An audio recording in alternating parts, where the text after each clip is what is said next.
Puget Sound in Washington state is home to a wealth of marine life, like six-gilled sharks, wolf eels, and thousands of sea stars and crabs. And some believe these cold, deep waters are also home to a monster, an octopus of unimaginable proportions. Within 3 seconds, he just came at me. I saw this octopus fly out of the den.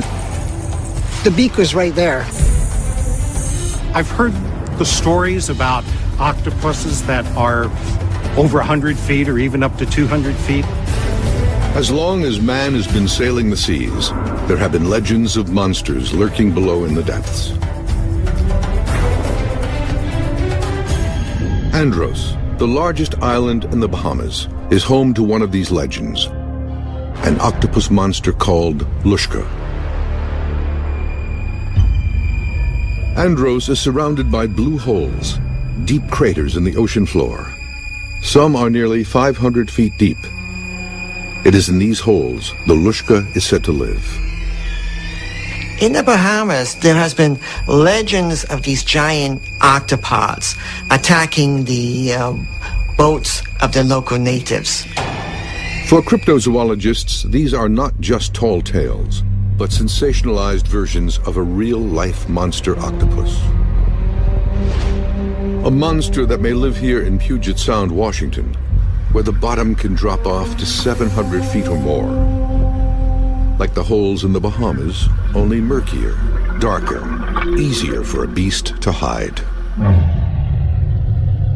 Some say there is proof that such a monster exists, this mass on a beach in Florida. One of the great octopus stories of all time is the blob of St. Augustine, Florida. 1896, Crescent Beach, St. Augustine, Florida. Two young men discover a giant mass washed ashore.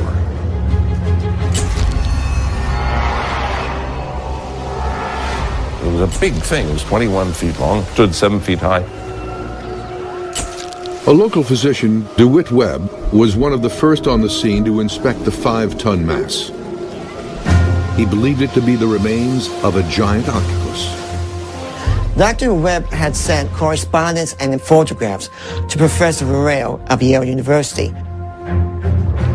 In the late 19th century, A.E. Verrill was the nation's top octopus expert. Relying solely on letters and photographs, Verrill pronounced it a huge octopus and named it Octopus giganteus Verrill. Verrill speculated that this 5-ton mass was merely a portion of a larger beast, weighing 20 tons and reaching a length of 75 to 100 feet, from the top of the mantle to the tip of the arms, with an approximate arm span of 200 feet. Then Webb sent samples of the Octopus giganteus to Verrill. But after physically examining the sample, Verrill retracted his initial identification. He said that the St. Augustine sea monster was nothing but blubber from a dead whale. In the late 19th century, they didn't do many tests. He mostly looked at it. But he realized there was nothing in an octopus that looked remotely like this material. And he was correct. But over 100 years later, the scientific debate of what really washed ashore in Florida still rages on. And other similar blobs have mysteriously appeared on beaches like this one, in Nantucket in 1996. And this one in Chile in 2003, fueling the giant octopus legends.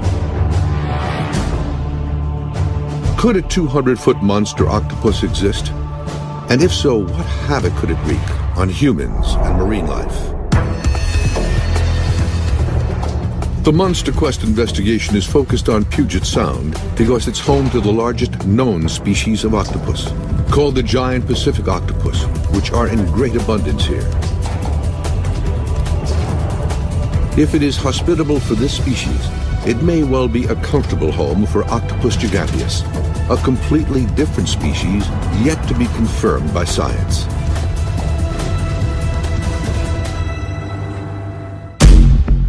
The giant Pacific octopus averages 5 to 6 feet in length, with a 10 to 12-foot arm span. But the reports of Octopus giganteus describe a creature with an arm span of up to 200 feet, nearly as long as this Puget Sound ferry boat. All known octopus are boneless and made mostly of muscle. An encounter with one can be a frightening experience.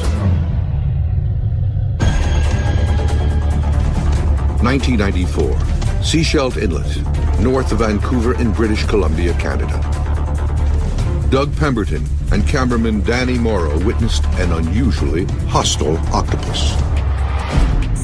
I think we were down to about 80 feet, but out of the corner of my eye, I saw this other octopus jet out from behind these rocks and pancake itself to Doug's face. It was literally inside the den 1 second and on my face the next. And I see Doug struggling to get this thing off, and it was like, holy crap, he's being attacked.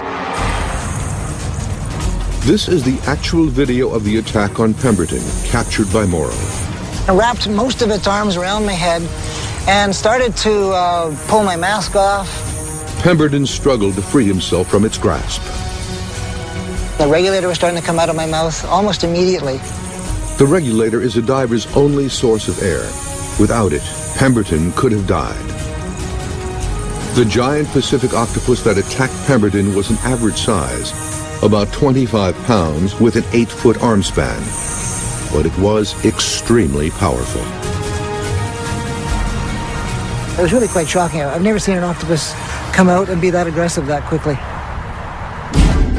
In 2005, not far from Pemberton's encounter, another octopus attacked an underwater ROV, a remotely operated vehicle.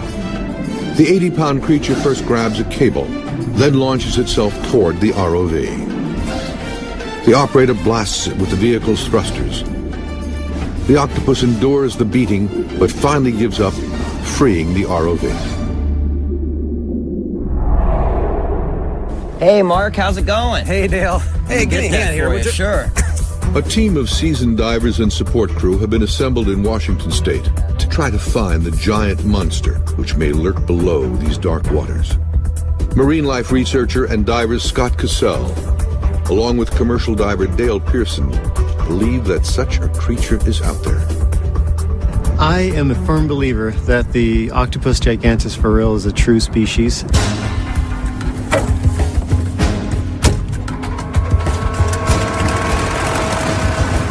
Local diver Jim McGaughey is familiar with Puget Sound waters. He's agreed to take Dale Pearson over the Sound to locate the best areas to conduct the dive expedition. It was in Puget Sound that McGaughey had an octopus attack of his own. So where were you when the octopus attack actually happened? I was up in the San Juan Islands north of here. But you'll find in 2005, in northern Puget Sound, McGaughey, also an amateur underwater photographer, came face to face with a giant Pacific octopus. I was taking video about a foot away from him, and within 3 seconds, he just came at me, took my camera from me, and I was sitting there just surprised. This one must have been 50 pounds, maybe a little more. It was definitely the largest that I've ever seen. So there's some really good habitat around here for some giant octopus. down around the Tacoma area, Tacoma Narrows, off the south end of Vashon Island, you'll find giant octopus. McGaughey believes the deeper the water, the better the chances of seeing something really big. Well, right here, this channel drops off really fast.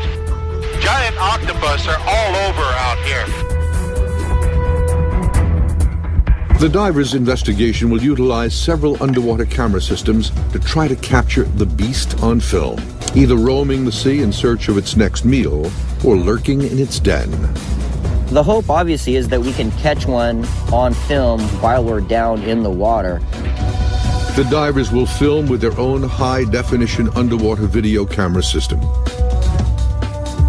They'll also deploy an underwater surveillance camera called Aquapix, used both in industry and for marine research. The Aquapix system that does 360-degree rotation, snaps a picture every 10 seconds. As a researcher, I want to see evidence that they are there, not that they're not. Here in Puget Sound, we have areas that are over 700 feet deep, so that's a perfect migratory area for deepwater species to come up shallow and feed.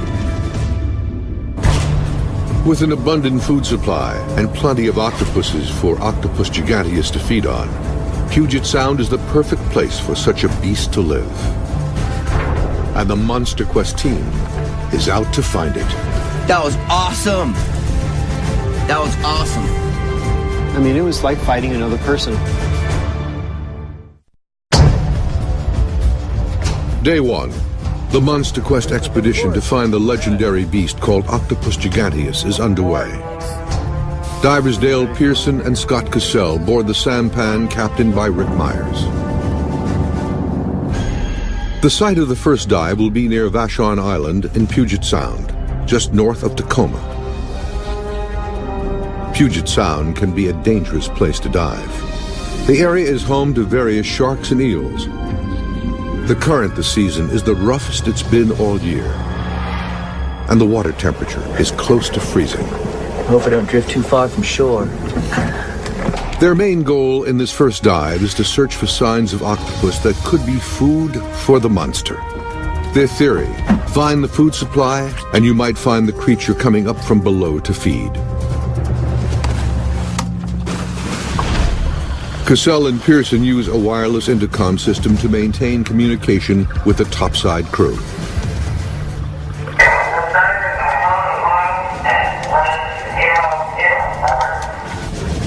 The underwater current is tremendous. Pearson has to brace himself to keep from being swept away. If one of our divers got lost, the current would take them straight out to the west of us, and I have picked divers up a couple miles away. Myers and the sampan will track the divers by looking for their bubbles on the water's surface and follow them if necessary.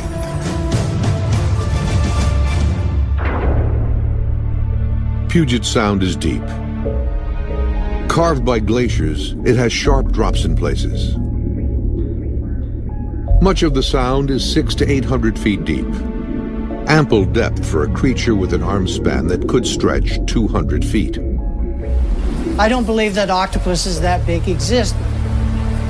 Roland Anderson of the Seattle Aquarium is one of the nation's leading octopus experts. He's skeptical of the Octopus giganteus reports. You want a crab? I don't believe that there's a whole different species other than giant Pacific octopus. I think the giant Pacific octopus is the largest species in the world. But if a giant does exist, it is likely to be an intelligent and formidable enemy. Octopuses have been able to figure out how to open jars to get at food. They can easily hide from view as they can squeeze their entire body through the smallest of openings because they have no bones.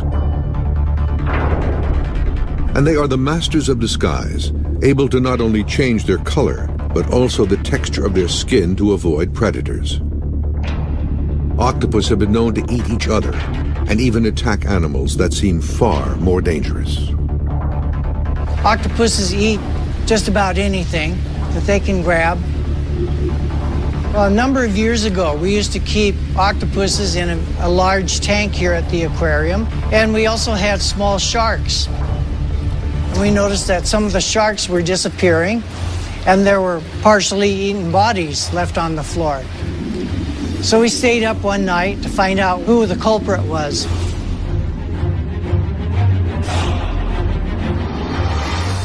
Footage shot overnight in the aquarium documented that it was actually this octopus grabbing and eating a shark. Overnight, an octopus was able to eat about half of a shark.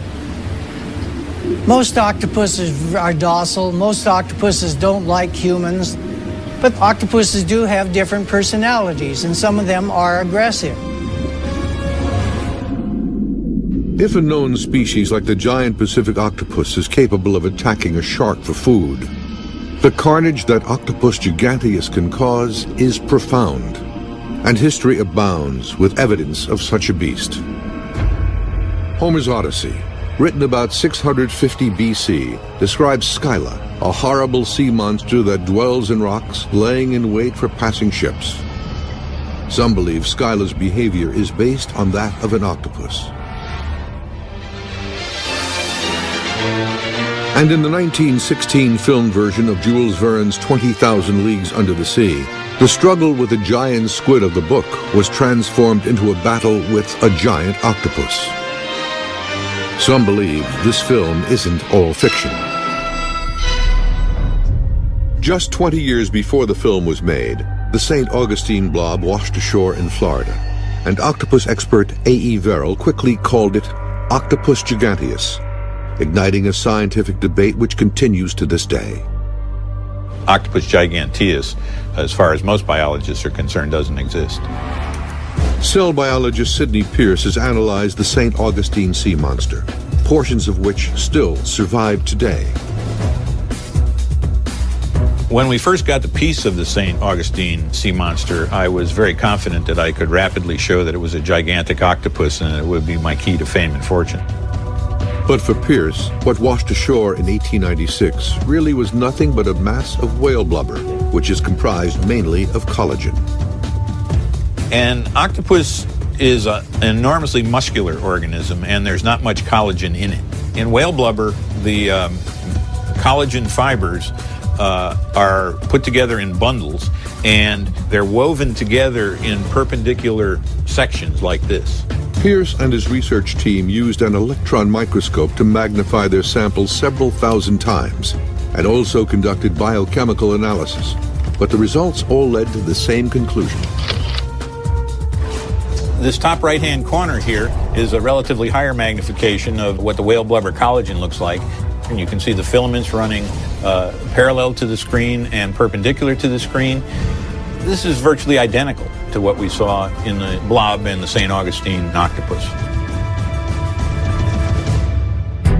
But cell biologist Joseph Gennaro, who conducted similar tests, disagrees with Pierce.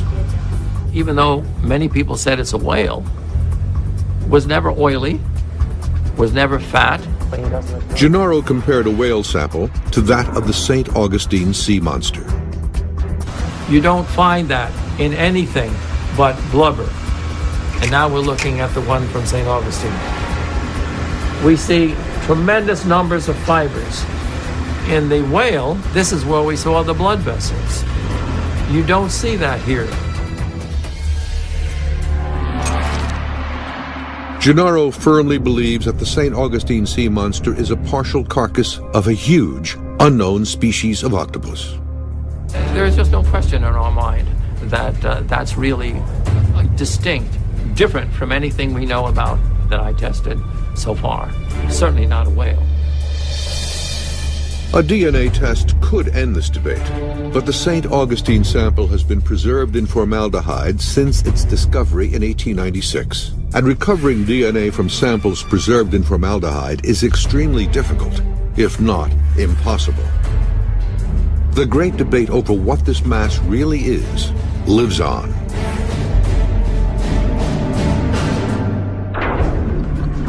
Back at the dive site, Dale Pearson has located the perfect spot to position the Aquapix camera at the edge of an undersea cliff. Mark Roberts is one of the developers of the Aquapix. The unique thing about the Aquapix is that it is a rotating camera system. Most digital cameras underwater are used for a single direction. Being that this is a 360-degree camera, if the octopus is anywhere in the area, the camera will rotate at some point. It will be pointing the direction of the octopus, and away you go. You've got the picture of it. Pearson and Cassell will install this camera on their next dive and leave it underwater overnight. Nice to be back on deck. I haven't seen a giant here yet, but I have a feeling that this place is prime for it. It's just the perfect environment for such an animal to exist. The Monster Quest team will also utilize 2 other underwater cameras. The Sea Life, a time-lapse camera small enough to fit near an octopus den. And the Sea Viewer, a camera the size of a soda can to be mounted on a pole to look deep inside a den where a diver can't go. The divers hope to capture Octopus giganteus on film, but the real goal is to see one for themselves.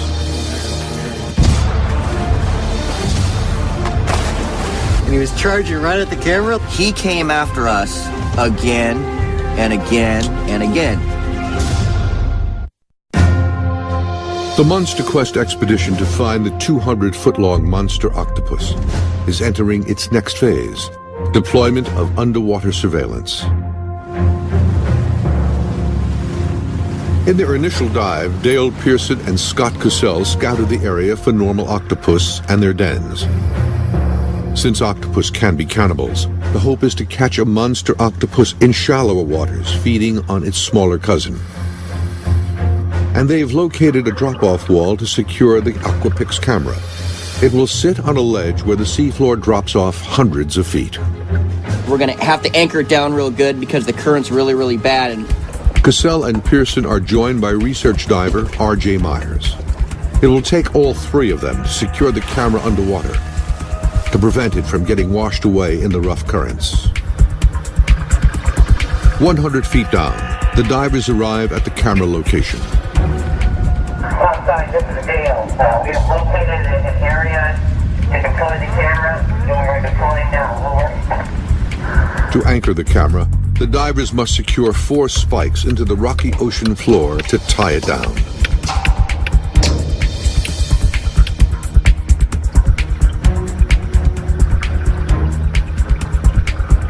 Finally, they get it in place. Aquapix is programmed to take a flash photo every 10 seconds. Outside, we have the camera secure on the edge of the drop-off. Myers heads back to the boat to get one more element. Bait, a Dungeness crab in a large clear jar. It will be left tied to the Aquapix camera to give an octopus added incentive to approach. In turn, that octopus will work as bait for the 200-foot octopus giant. Myers lowers the bait to Pearson on a weighted rope. Suddenly, Cassell comes up without warning. All of a sudden it started getting hard to breathe. And I realized that I think I had a hose blow, and with the communications being so loud in my ears, I didn't actually hear all the air leaving the tank. Pearson has been underwater the longest. He's been fighting the current for about 50 minutes. He's spent, and his air is completely gone. when you're doing anything in very cold water and heavy current and you're working at the same time on dry compressed air, it's very, very difficult. Cassell and Pearson insist on one more dive before the team heads back to land.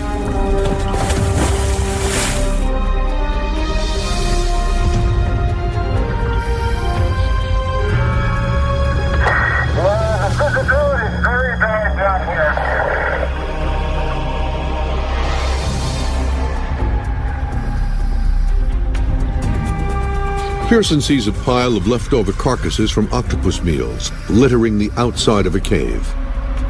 It's a sign that octopuses are present in the area. There's a lot of shells and debris from crabs down here, and this looks like it could lead to a den. I cannot see him inside the den. Too far back. Don't drop the viewer camera. In preparation for this occasion, Cassell rigged the small sea viewer camera to a telescoping pole. The camera will be tethered to a cable leading topside where the images will be recorded. It's kind of exciting. It brings the people on topside underwater to see what we do. The pole camera is lowered into the water. Cassell uses it to probe the octopus den. As he pushes the camera inside the den, the topside monitor shows something inside. It looks like an octopus. Scott, topside, can you put the camera further in the hole?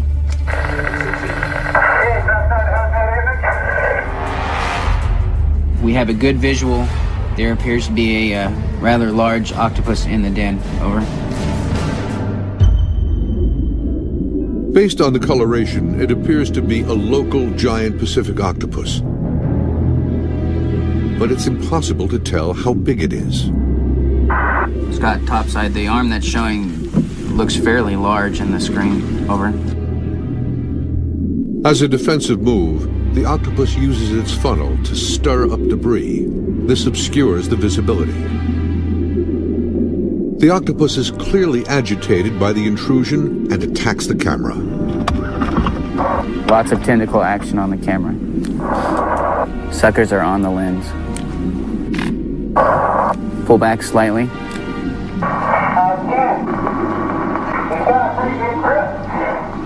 Cassell and the octopus are in a struggle for the camera.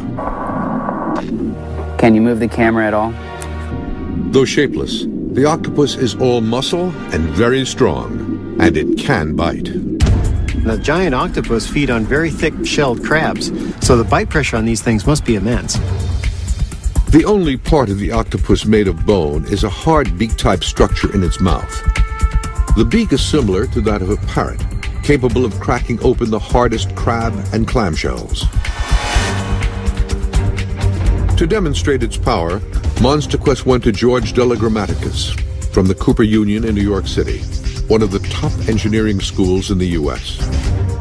Studies have shown that the octopus's beak is linearly proportional to its size. That means if the beak of an average-sized giant Pacific octopus is 2 to 3 inches in diameter, in Octopus giganteus it would be 15 times that, or up to almost 4 feet in diameter. Using a machine that measures force, Delagrammaticus determines how much is needed to break this clam.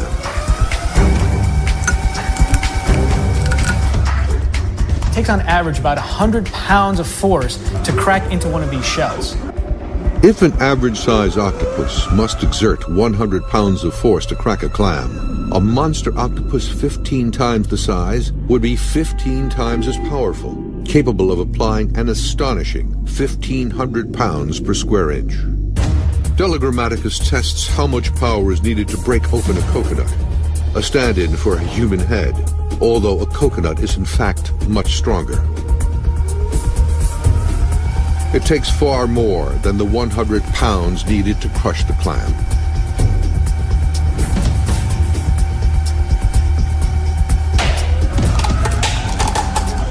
The coconut finally cracks with over 800 pounds of force. 810 pounds.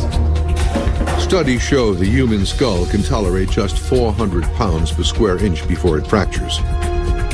But the monster octopus beak has 4 times that power. That's like you putting your head into a car compacting machine.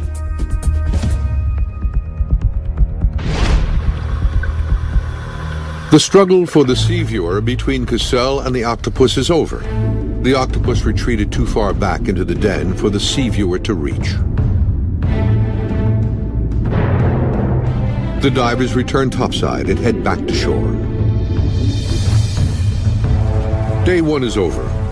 The Aquapix camera will take photos overnight near a drop-off. Octopus giganteus could possibly emerge here from greater depths, looking for smaller octopuses to feed on. And since octopuses are nocturnal feeders, the MonsterQuest divers believe Octopus giganteus will be too. For their next mission, Cassell and Pearson will dive in the dark of night in hopes of seeing a monster come out to hunt. Never seen anything like it. I was coming up on the ridge, and I look around and I see all these arms, big old arms, retreating into this tiny crack.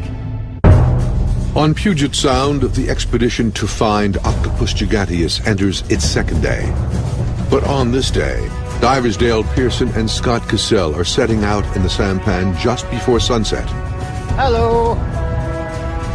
This time, they want to hunt at night. The giant Pacific octopus is mostly a nocturnal feeder. So if we take that behavior and extrapolate that onto other species, we can kind of guess that the giant octopus is potentially a nocturnal feeder as well. On the way to the dive site, diver R.J. Myers retrieves the Aquapix camera that was left the day before on a ledge near a cliff. The images it captured will be downloaded for Cassell and Pearson to analyze later in the expedition. I was surprised the camera hadn't shifted based on what I've seen the currents do in this area to other things on the bottom. The bait left with the camera overnight is untouched. Myers has been diving in Puget Sound ever since he was a teenager. he grew up hearing about a local octopus legend. The legend is that the original Narrows Bridge, she's known as Galloping Gertie because she came down in a windstorm, and beneath the ruins of that old bridge lies the world's biggest octopus, 40, 50, 60 feet in size. Homeland Security shut down this area to divers about 6 years ago, so no one has been able to investigate the possibility of a giant in the ruins of Galloping Gertie. The main dive site for the Monster Quest expedition is just north of the Narrows Bridge. The first mission for the divers today is to install the Sea Life camera. It is a time-lapse camera programmed to take a flash photograph every 10 seconds. Pearson has attached 30 pounds of weights in anticipation of anchoring it near an octopus den.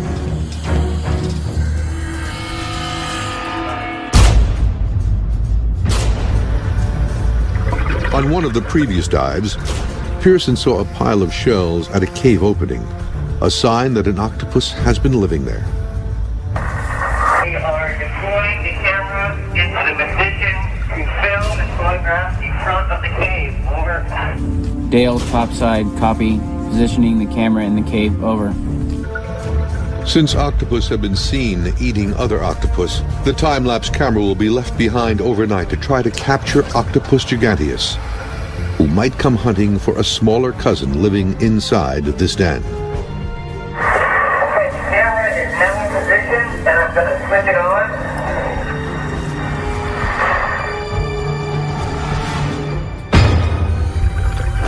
With the camera trap set, Pearson and Cassell continue their active search. From 40 feet below the surface, all the way down to 100, signs of octopus are everywhere. There is plenty to eat, with lots of caves and cracks to live and hide in. The water temperature is a cold 40 degrees. The divers have been under for nearly 55 minutes, but Octopus giganteus has yet to be seen.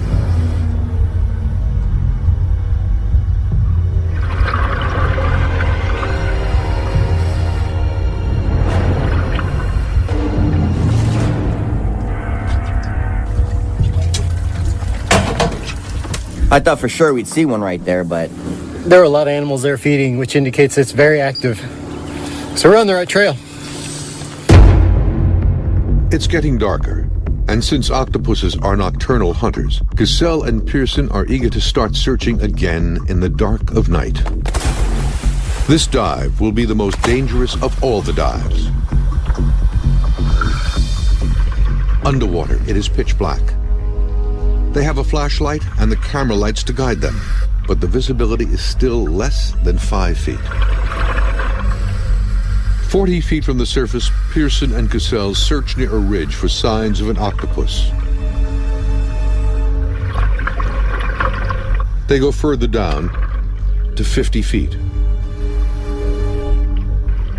then 60. Cassell and Pearson are exploring in areas where the ocean floor can reach up to 700 feet. If a 200-foot monster octopus were to emerge from these dark depths to hunt for food, the divers would be defenseless. Cassell has located a den. He uses the sea viewer to explore inside. Yeah, I got a GPO inside this hole. Diver topside, and copy that. You have a GPO in a hole. Approximately 6 feet inside the den, the sea viewer spots an octopus. Scott topside, pan left. Side stop. The camera's in good position. The GPO is in front of the camera. Stand by. There is no way to tell how big the octopus is, but the size of the den is too small to contain a 200-foot beast. Soon the octopus has retreated too far for the sea viewer camera to reach. The divers have been in the near freezing water for nearly 50 minutes and finally surface.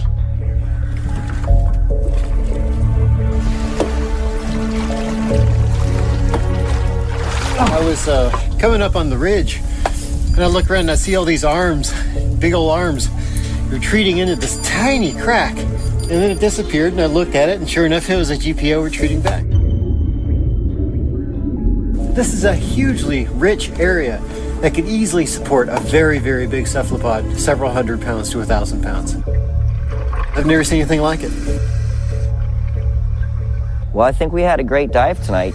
Yeah, I think we got some really good images on the Sea Viewer camera. In fact, as I was entering into the layer like that, I actually felt the octopus pushing it a little bit, trying to push it out. I'm also interested to see what the Sea Life camera has. It's going to be interesting to see what it's like for a night in the life of a giant octopus. Will the Sea Life camera pick up footage of a giant ascending from the deep sometime tonight? And in the morning, as the expedition heads into its last phase, the divers will get a final chance to see a giant for themselves. All of a sudden, boom, he came after us again and again and again. I mean, it was like fighting another person. Legends of Octopus giganteus, 200 feet from arm tip to arm tip, have frightened sailors for generations. This scientist believes a portion of a monster-sized octopus washed ashore in 1896. And this man says it's an unknown species, just waiting to be discovered. If an 8-foot octopus is capable of putting up a fight with a diver, the damage a 200-foot giant is capable of is incomprehensible. Can technology be the key to catching a glimpse of this elusive giant? Day 3 of the expedition in Puget Sound. Divers Dale Pearson and Scott Cassell have one last chance to find the legendary Octopus giganteus. Before heading to the final dive site, R.J. Myers retrieves the Sea Life camera. It was left overnight at the mouth of an octopus den. It might have photographed Octopus giganteus activity. The sampan continues on to the final dive site. Captain Rick Myers has picked it because of the area's big underwater cliffs. They lead down to great depths where a giant could hide. It's also home to a large number of smaller octopus, a possible food supply for a giant.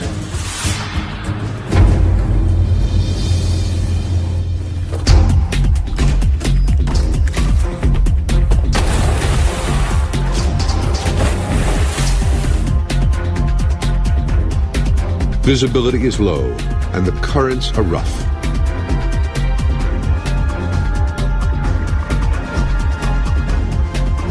Approximately 10 minutes into their dive, Pearson spots what could be a massive octopus den about 20 feet across at the entrance. But upon further inspection, no one is home.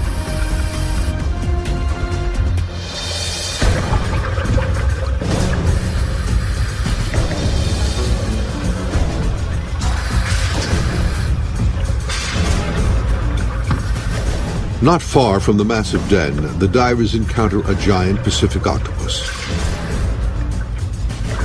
But it is small, about 7 feet long. It's not the giant they were hoping for, but he does have a big attitude. The octopus charges the camera over and over again.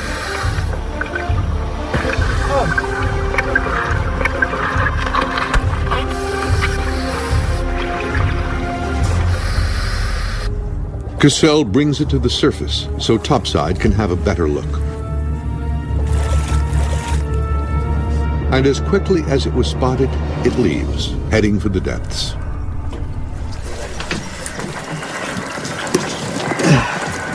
That was awesome. That was awesome. He was really strong, really active, not afraid. He increased the relief on his body, so he had all these ridges and these two big old horns, and he was flashing red. Most sea animals that are that size will quickly try to get away from you given any opportunity. And all this from the evolutionary trail of a mollusk. It's a slug, dude. That's the meanest slug I ever seen. It's a I'd hate to clam. run into one of those in my yard. The sampan returns to shore. After several days of searching potential hotspots, the divers didn't see Octopus giganteus for themselves. But the cameras were under much longer. The Sea Life camera left at the mouth of an octopus den took nearly 500 images. It captured something coming out of the octopus den, but it wasn't exactly what Cassell and Pearson had hoped for. Oh, check that out. It almost looks like this could be an octopus briefly, but then of course you realize it's a sun star. Oh, look, if you do it time-lapse, he's coming out. That's cool.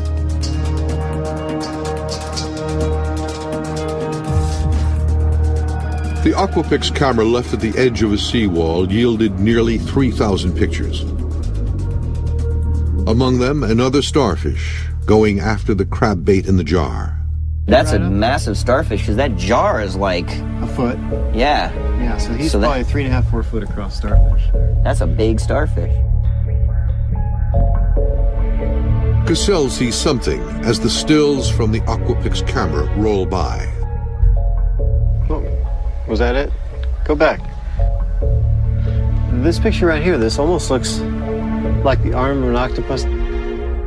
If it is like other octopus species, Octopus giganteus could have camouflaged itself against a rock. And this looks almost like rows of structures going down there. Oh, I see what you're looking at. It might not be what I think it is, but let's see if we can see it again. Cassell and Pearson try to find an image that's clearer to see if it really is an octopus. Dude, it's gone. Now it looks like it's gone. In the nearly 3,000 images captured, whatever it was that Pearson and Cassell saw never returned. What it could have been remains a mystery. I imagine if we could have that thing back there for a few more days, that you never know what you can film. That piece of I'd like to leave it down there for a year. I think the way the expedition went off, that this is a great first step to actually filming the giant octopus. I think that the systems that were deployed here were proven, and the ideas behind what we're doing were proven. So just because we didn't film the giant octopus, to me, does not mean that this expedition was a failure. I think this expedition was very successful. Octopus giganteus virile continues to elude. But with 95% of the world's oceans still unexplored and depths of more than 37,000 feet in places, such a giant could easily exist. Hidden away, only to appear in the rarest moments. Wherever there are deep-sea fishermen, there are going to be stories of sea monsters. Anything's possible, but so far we haven't discovered it. Just because we haven't seen the giant octopus more than a couple of times in our history recorded does not mean that they're not there.